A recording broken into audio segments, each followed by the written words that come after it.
As mentioned, we need to understand that the solution is in the spiritual plane. It is not a medical problem whatsoever. After detox, there is absolutely no need for medical doctors. The only need for a doctor would be for perhaps co-occurring disorders. There could be depression, other mood disorders. There could be a need for medication, but not for addiction itself. For addiction itself, the only solution is spiritual.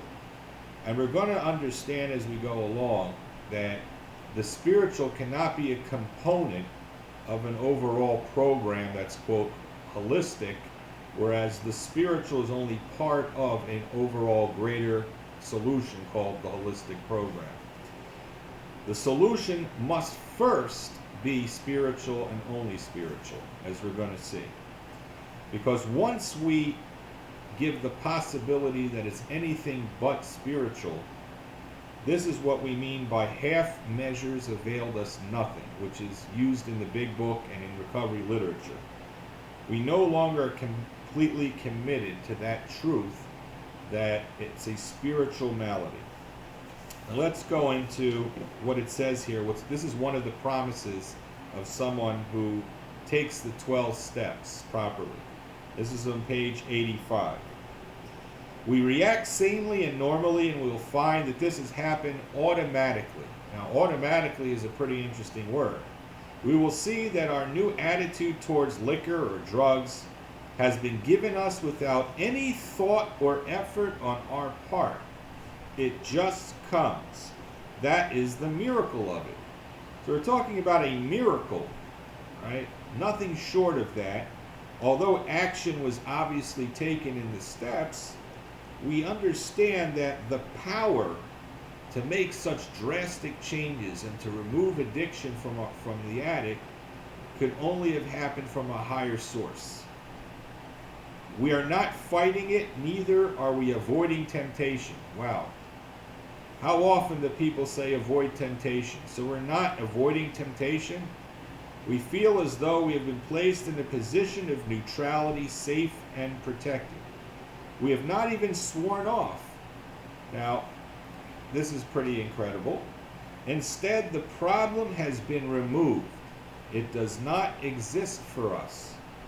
We are neither cocky nor are we afraid.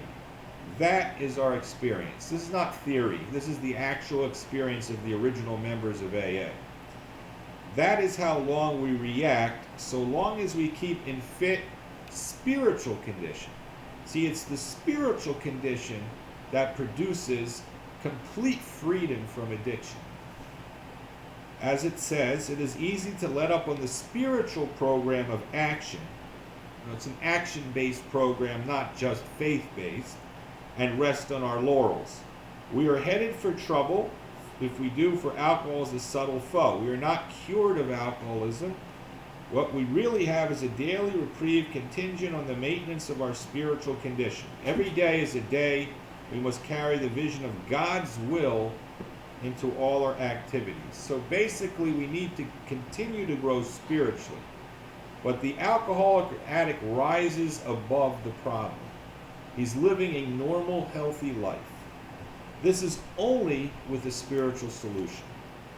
How often we hear people sick and constantly battling an addiction, always relapsing year after year, using every method they can understand to stop.